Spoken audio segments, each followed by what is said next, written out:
Quantum Proof Security MLKEM and MLDSA algorithm quantum தடுப்பு பாதுகாப்பு. வணக்கம், நான் சௌமியா. அண்ட் குவாண்டம் என்கிரிப்ஷன் இது தொடர்பாக நம்ம பார்த்துட்டு இருக்கோம். இந்த குவாண்டம் என்கிரிப்ஷன் மற்றும் குவாண்டம் கணினிகள், இதில் இந்த குவாண்டம் கணினிகளில் பயன்படுத்துவதற்கு ஏதுவாக அல்காரிதம் உருவாக்கியிருக்காங்க.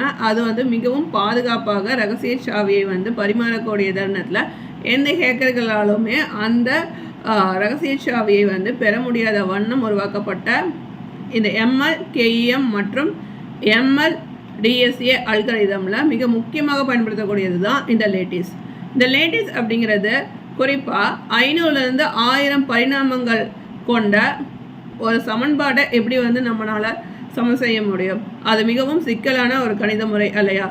அந்த அடிப்படையில் அதற்கான தீர்வுகளை கண்டறிவதற்கு ஏதுவாக தான் இந்த MLKEM மற்றும் MLDSA உருவாக்கப்பட்டிருக்கு. இது ஏற்கனவே இருக்கக்கூடிய அல்காரிதமோடைய அப்கிரேட் வெர்ஷனாக தான் இருக்குது. இந்த அல்காரிதம் பயன்படுத்தக்கூடிய காரணத்தினால என்ன அப்படின்னா, ஹேக்கர்கள் இப்போ இருக்கக்கூடிய பொதுச்சாவி குறியாக்கத்தின் முறையில் பயன்படுத்தக்கூடிய RSA மற்றும் ECC இதன் மூலமாக என்ன செய்வார்கள் அப்படின்னா, இதை பயன்படுத்தி இதில் எளிதாக அந்த ரகசிய சாவியை உடைக்க முடியும். ஆனால் சாதாரண கம்ப்யூட்டர்கள் என்ன செய்யும் அப்படின்னா, அதில் இருக்கக்கூடிய அந்த ரகசிய சாவியை பெறுவதற்கு அதில் என்ன இருக்குது அப்படிங்கிறத தெரிந்து கொள்வதற்கு மிகவும் கடினமாக இருக்கும். ஏன் அப்படின்னா, இந்த குவாண்டம் என்கிரிப்ஷன் முறை மூலமாக ரகசிய சாவி உருவாக்கப்பட்டிருந்தால் மட்டும்தான் இது சாத்தியக்கூறு. ஆனால் இந்த பொதுச்சாவி குறியாக்கத்தின் வழியாக உருவாக்கப்படக்கூடிய ரகசிய சாவியை எளிதாக உடைத்திட முடியும் இந்த குவாண்டம் கணினிகளால். இந்த குவாண்டம் கணினிகளில் பயன்படுத்தக்கூடிய லேட்டிஸ் அப்படிங்கிற இந்த முறை தான். பொதுவாக இந்த ஹேக்கர்கள் என்ன செய்கிறாங்க அப்படின்னா, இந்த ஹார்வெஸ்ட் நவ் டீக்ரிப்ட் லேட்டர் இந்த அடிப்படையில் அவர்கள் தரவுகளையெல்லாம் இந்த தரவுகளை பெற்றுக்கொண்டு குவாண்டம் கணினிகள் காலப்போக்கில் வரக்கூடிய அந்த தருணத்தில் அவர்கள் அந்த தரவுகளில் என்ன இருக்குது அப்படிங்கிறத தெரிந்து கொள்வதற்கு ஏதுவாக இது எல்லாமே என்ன செய்கிறாங்க அப்படின்னா சேமித்து வைக்கின்றனர். அப்போது எதிர்காலத்தில் அவர்களால் அந்த ரகசிய சாவிகளை உடைத்து அதில் என்ன தான் தகவல் இருக்கும் அப்படிங்கிறத அவர்களால் பார்த்திட முடியும். அதற்கு ஏதுவாக அவர்கள் இப்போவே முன்கூட்டியே அந்த தரவுகளை எல்லாம் சேமித்து வைக்கக்கூடிய அடிப்படையில் அவர்கள் இந்த தகவல் பரிமாற்றத்தில் குறிப்பாக இந்த 2 நபர்கள் அனுப்புனர் மற்றும் பெறுநருக்கு இடையே ரகசியமாக பாதுகாப்பான விஷயங்களை தகவல்களை பரிமாறுவதற்காக ஒரு பொது குறியாக்கம் கொண்ட ஒரு ரகசிய சாவி பரிமாற்றம் செய்யப்படுகின்றது. அந்த செய்யக்கூடிய அந்த ரகசிய சாவியை இவர்கள் எப்படியேனும் பெற்றுக்கொண்டு அதை முறியடிக்க வாய்ப்புகள் இருக்குது. அதற்கு பதிலாக என்ன செய்வார்கள் அப்படின்னா, அதை பெற்றுக்கொண்டு அனுப்புனராக இவர்களே செயல்படுவதாகவும், நடுவில் இவர்கள் என்ன வேணாலும் அந்த பெறுநருக்கு தகவலை மாற்றி அனுப்பலாம், அதை தகவல் திருடலாம், எந்த வேலையும் வேணுமானாலும் அவர்களால் செய்ய முடியும். அதற்கேற்றார் போன்ற அவர்கள் அந்த ஹேக்கர்கள் அதற்கேற்ற வேலைகளை பார்ப்பாங்க. அதற்காக அந்த ஹார்வெஸ்ட் நவ் டீக்ரிப்ட் லேட்டர் என்ற முறையில் இவர்கள் நிறைய விஷயங்களை சேமிக்கக்கூடிய தன்மை கொண்டவர்களாக இருக்காங்க. இதன் அடிப்படையில் உருவாக்கப்பட்டது தான் இந்த MLKEM மற்றும் MLDSA. இந்த லேட்டிஸ் அடிப்படையில் தான் இது உருவாக்கப்படுகிறது. இந்த லேட்டிஸ் அப்படின்னா என்ன அப்படின்னா, பொதுவாக நம்மளுடைய கிராஃப் நம்ம யூஸ் பண்ணுற கிராஃபில் 2 பரிமாண அளவில் புள்ளிகளை நம்ம இடுவோம். அப்போ நம்ம பக்கத்தில் இருக்க புள்ளியை நம்மளால் உற்று பார்க்க முடியும். ஆனால் அதுவே யோசிச்சு பாருங்கள், 500லேருந்து 1000 பரிணாமங்கள் கொண்ட புள்ளிகள் இருக்கக்கூடிய இடத்துல அப்போ பக்கத்தில் வச்சுருக்க புள்ளியை நம்மளால் பார்க்க முடியுமா? அப்போ அது எந்த அளவுக்கு நுணுக்கமாக அந்த புள்ளிகள் இடப்பட்டிருக்கும். அப்போ எண்ணற்ற புள்ளிகள் அதில் இருக்கும். அப்போ கோடிக்கணக்கான புள்ளிகளை நம்மளால் கண்டறிய முடியுமா? முடியாது. அதற்காக ஆனால் இதை ஒரு சாதாரண கம்ப்யூட்டர்னால் இந்த கணக்கீடுகளை செய்வது மிக கடினமாக இருக்கும். இந்த லேட்டிஸ் முறையில் லேட்டிஸ் கிரிட் அப்படிங்கிற அடிப்படையில் ஒரு கணித கோட்பாடு உருவாக்கி அதை தீர்வு காணக்கூடியது தான் இந்த குவாண்டம் கணினிகள். இந்த குவாண்டம் கணினிகளால் எளிதாக இந்த லேட்டிஸ் முறையில் உருவாக்கக்கூடிய கணித முறைகளுக்கான தீர்வை கண்டறிய முடியும். இதில் ஷார்ட்டஸ்ட் வெக்டர் ப்ராப்ளம் அப்படிங்கிறது பயன்படுத்தப்படுகின்றது. குறிப்பாக இதில் சிறிய அணிக்கோவைகள், அதாவது மேட்ரிசஸ் எண்ணற்ற மேட்ரிசஸ் இதில் இருக்கும். அத்துடன் பாலினாமியல் முறையில் இது இதற்கான தீர்வுகளை வந்து கணக்கிடக்கூடிய தன்மை கொண்டதாக இருக்கும். அதனால் இந்த ரகசிய சாவிகள் மிகவும் குறைந்த அளவில், அதுவும் இந்த குவாண்டம் என்கிரிப்ஷன் முறையில் உருவாக்கக்கூடிய குவாண்டம் இசைப்பகிர்வினுடைய தன்மை அந்த பொது வெளியில் உருவாக்கக்கூடிய அந்த ரகசிய சாவியாக இருக்கலாம், அல்லது குவாண்டம் சிக்கலின் மூலமாக உருவாக்கக்கூடிய ரகசிய சாவியாக இருந்தாலும் எந்த ரகசிய சாவியும் மிகவும் குறைந்த அளவு கொண்டதாக இருக்கும். அதே நேரத்தில் அது வேகமாக வந்து செயலாற்றக்கூடிய தன்மையில், பெருநரை வந்து வேகமாக சென்றடையக்கூடிய தன்மையில் இந்த ரகசிய சாவிகள் அனுப்பக்கூடிய தன்மை கொண்டதாக இருக்கும் என்று சொல்லப்படுகின்றது. சாதாரண கம்ப்யூட்டர்னால இந்த விஷயத்தை வந்து செய்வதற்கு மிகவும் அதற்கான நினைவகம் போதாத தன்மை கொண்டதாக இருக்கும். ஏன்னா இதில் வந்து எண்ணற்ற பரிணாமங்கள் கொண்டதாக இருக்கு.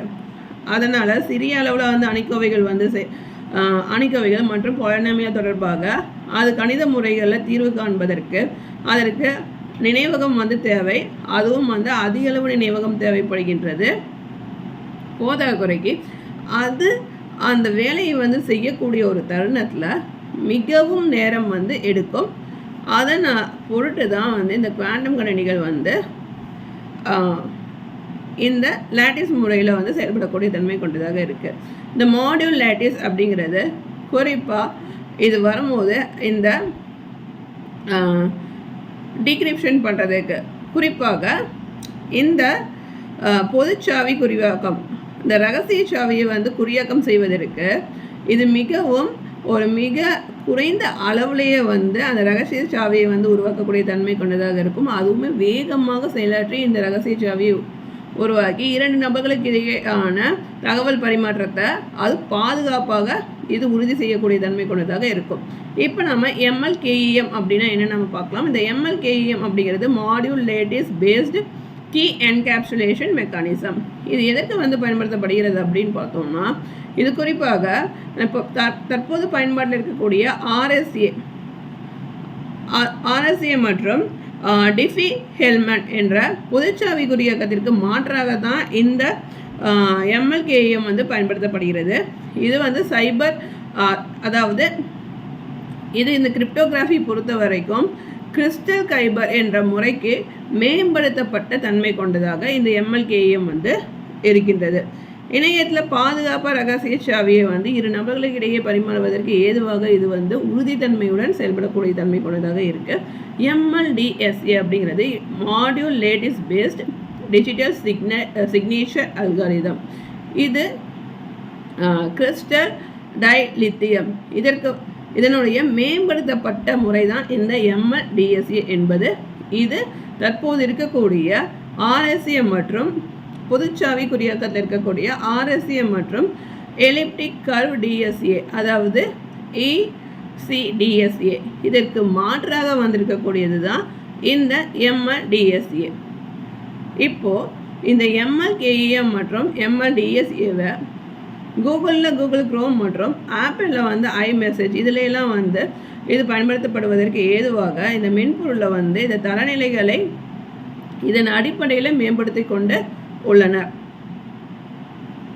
நம்ம நேற்று வந்து NIST பற்றி நம்ம பார்த்துருப்போம். அதாவது அமெரிக்காவில் வந்து என்ன சொல்லியிருக்காங்க அப்படின்னா, அந்த தரநிலைகளை பொறுத்த வரைக்கும் இது வரைக்கும் நீங்கள் பயன்படுத்தியிருக்கக்கூடிய மென்பொருளை வந்து இந்த MLKEM மற்றும் MLDSA அடிப்படையில் தரநிலைகளை வந்து நீங்கள் மேம்படுத்தி கொண்டால் உங்களுடைய பொதுச்சாவி குறியாக்கம் என்பது ஒரு ரகசிய சாவி குறியாக்கத்தை நோக்கி நகர்த்தப்படும். அப்பொழுது தரவுகள் வந்து மிக பாதுகாப்பாகவும் இருக்கும். நடுவில் ஹேக்கர்களால் அந்த தரவுகளை வந்து பெற முடியாது. அவர்கள் ஹார்வெஸ்ட் நவ் டீக்ரிப்ட் லேட்டர் என்ற முறையில் வந்து தரவுகளை வந்து சேமித்து வைத்தாலும் இந்த குவாண்டம் என்கிரிப்ஷன் மற்றும் அதை தாண்டி வந்து குவாண்டம் என்டங்கிள்மெண்ட் மூலமாக நடக்கக்கூடிய என்கிரிப்ஷன் வந்து மிக பாதுகாப்பாக இருக்கும் அப்படிங்கிறதும் சொல்கிறாங்க. அதற்கு மிக அத்தியாவசியமாக தேவையாக இருக்கக்கூடிய இந்த MLKEM மற்றும் MLDSAவிற்கு ஏற்றாற் போன்ற தங்களுடைய மென்பொருளை மேம்படுத்தும்படி அறிவுறுத்துகின்றனர். இன்றைக்கி நம்ம லேட்டிஸ் அப்படிங்கிறது என்னன்னு நம்ம பார்த்தோம். குறிப்பாக இந்த ஹார்வெஸ்ட் நவ் டீக்ரிப்ட் லேட்டரில் ஏன் இந்த லேட்டிஸ் மற்றும் மாடியூல் லேட்டிஸ் அப்படிங்கிற முறையில் வந்து அல்காரிதம் வந்து உருவாக்கப்பட்டிருக்கு. அந்த சைபர், அதாவது கிறிஸ்டல் கைபர் மற்றும் கிறிஸ்டல் டைலித்தியம் இது எதற்கு இது வந்து மேம்படுத்தப்பட்ட நிலையில் உருவாக்கப்பட்டது தான் இந்த மாடியூல் லேட்டிஸோடைய கேஇஎம் மற்றும் டிஎஸ்சிஏ முறையில் இருக்கக்கூடிய இந்த விஷயங்கள். இந்த மாடியூல் லேட்டிஸ் டிஎஸ்சியை பொறுத்த வரைக்கும் இதில் என்ன பயன்படுத்தப்படுகிறது அப்படின்னு பார்த்தோம்னா, இது முழுக்க வந்து நவீன கையொப்பங்களுக்காக பயன்படுத்தப்படுகின்றது. அப்போ நவீன கையொப்பங்களின் அடிப்படையில் வந்து இது செயல்படும். குறிப்பாக அனுப்புனரிடம் இருந்து தான் வந்து தகவல் பெறுநருக்கு வந்துள்ளதா, அப்போ பெறுநரால் அதை வந்து உறுதி செய்து கொள்ளக்கூடிய அடிப்படையில் தான் இது உருவாக்கப்பட்டிருக்கு.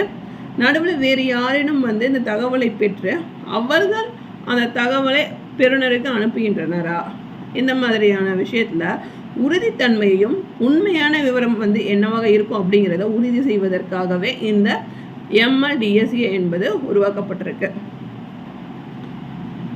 அடுத்து நாம் வேறொரு டாபிக் பற்றி நம்ம டிஸ்கஸ் பண்ணுவோம். நீங்கள் இது வரைக்கும் சேனலுக்கு சப்ஸ்கிரைப் பண்ணலாம், மறக்காமல் சேனலுக்கு சப்ஸ்கிரைப் பண்ணி நோட்டிஃபிகேஷன் பெல் ஐக்கான் கிளிக் பண்ண மறக்காதீங்க. இந்த வீடியோ பிடிச்சிருந்தா லைக் பண்ணுங்கள், இது யாருக்கு யூஸ்ஃபுல்லாக இருக்குமோ அவங்களுக்கு ஷேர் பண்ணுங்கள். அடுத்த காணொலியை சந்திக்கும் வரை உங்களிடமிருந்து விடைபெறுவது சௌமியா. பாய். தேங்க்ஸ் ஃபார் வாட்சிங்.